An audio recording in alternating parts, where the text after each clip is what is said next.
It opens up with Gavin in his natural habitat, and you basically just dive into his normal life. Gavin is our hero. He's our main character. Gavin! The story's so sweet. It's actually a survival story. Grab on!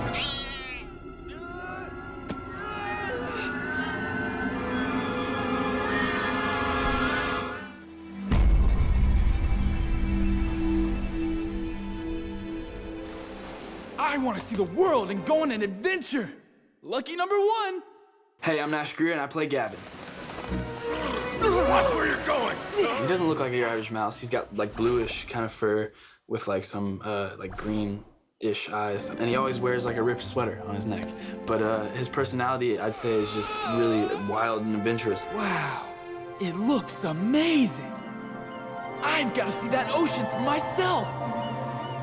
Gavin's adventure starts very simply. He sees an image of the ocean, and he's determined to see it for himself. As a little city mouse, he'd never seen the sea. He came to realize he hasn't really done anything. He doesn't really know who he is. He doesn't really know what the world is. You know, he needs to go out and figure that out. We kind of follow him right at the beginning of that turning point in his mind. If we keep following this river, it should lead to the ocean, right? Nash in the role of Gavin was really wonderful. He did a great job. He worked very, very hard for me. He really gave the character some contemporary heart and a lot of emotional range. It is amazing having the director right there in the next room, being able to see her at all times, being able to communicate at all times about everything. It makes it way easier and way faster, honestly. Yeah, it's not bad. Way can be a stretch, just a little bit. Big blue ocean, here we come! Big blue ocean, here we come! So he brings his sidekick Matthew with him, and they go on their adventure and quickly realize getting from A to Z is not going to be an easy adventure. Oh, Gavin, what? I can smell something yummy. Yeah, and I'll be in charge of the food. Hi, I'm Tatro, and I play Matthew. Delicious. This is the best. I think my character looks very similar to what his personality is like. He's just kind of a chubby, happy mouse that just was completely content eating in their house. And then he gets dragged along on this wild adventure with his buddy Gavin. See anything? Now what? Matthew's an adorable character. He is very much a city boy who's used to being a couch potato and just having fun and letting his appetite drive his dreams. And quickly before he knows it, he's in an adventure way beyond himself. Matthew is my best friend in this movie. He is my right-hand man, and I'm his right-hand man. If I'm about to get eaten, if I'm about to get stepped on, whatever it is, he's there to help me, and vice versa. He's definitely a great friend to have around. And Tatro playing Matthew, like, his voice is such a contrast. Oh! You look like you've seen a ghost. There.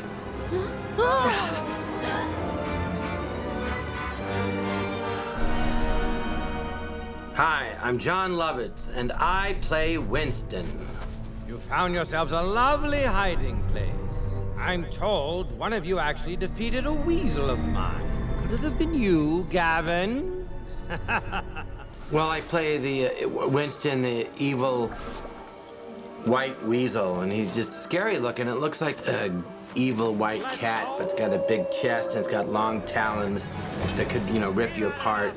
Very long neck and glowing eyes. It's quite frightening.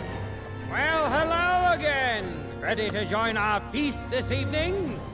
I think that he's a powerful character, and he's a classic villain, but with John, I tried to really incorporate a lot of his natural talent and signature style and enhance Winston along those lines and tailor Winston to John's performance. It's fun to play like the leader of an evil gang, but it's fun because it's pretend. I wouldn't want to do it for real.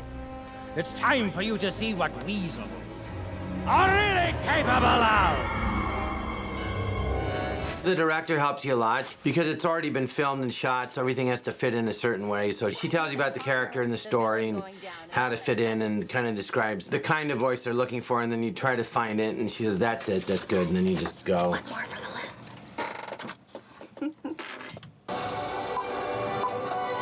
How could you? Nice, but just a little bigger without hurting your voice.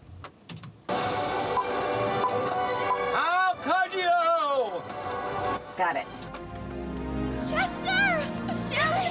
So we have an adorable little mouse, Chester, who enters our story, and he's not in a very good state, and he's looking for help. Quickly, Gavin is motivated to help little Chester, which leads us to the island where Chester comes from. There we find Chester's family and his beautiful older sister, Shelly. Oh, hello. Who are you? Hi, I'm iJustine, and I play Shelly. Do you know what the yellow sago palm flower symbolizes?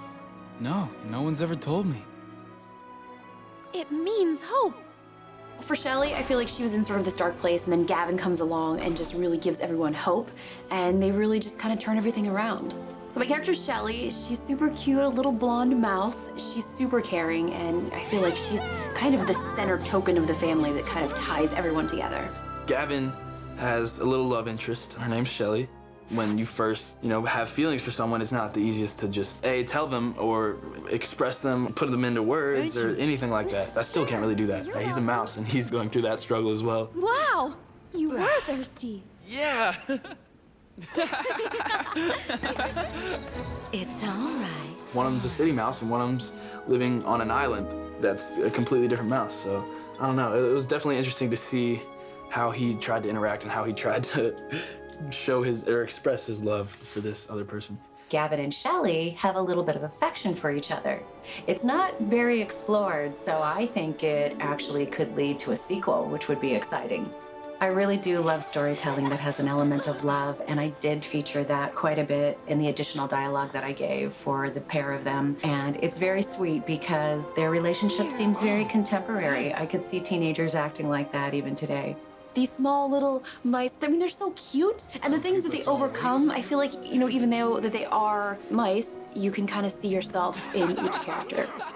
The film really incorporates an elemental backdrop. We see a lot of water and weather and sunlight and different textures that really give it dimension. And it's got such a cinematic feeling. It's almost as if you're looking at live footage at times.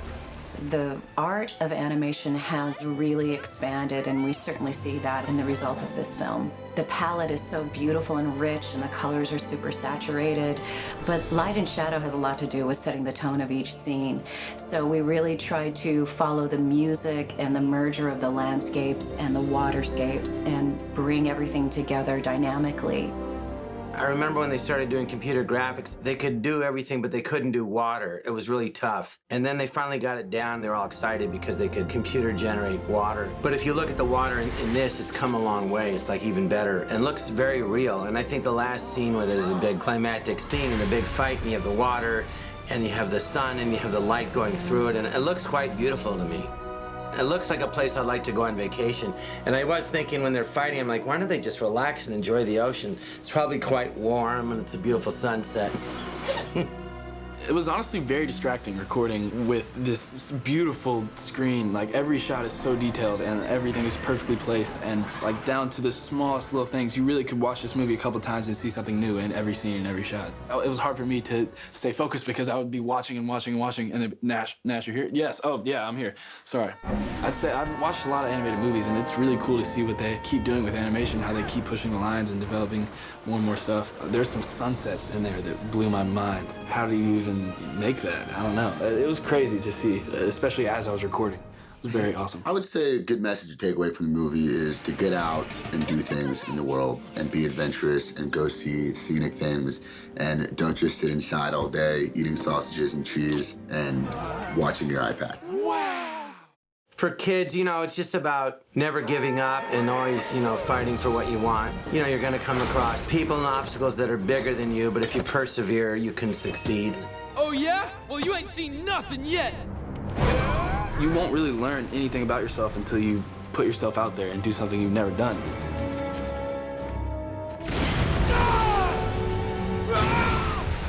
I think this is a great family film. It teaches us a lot about danger and courage and ultimately following your heart and doing the right thing.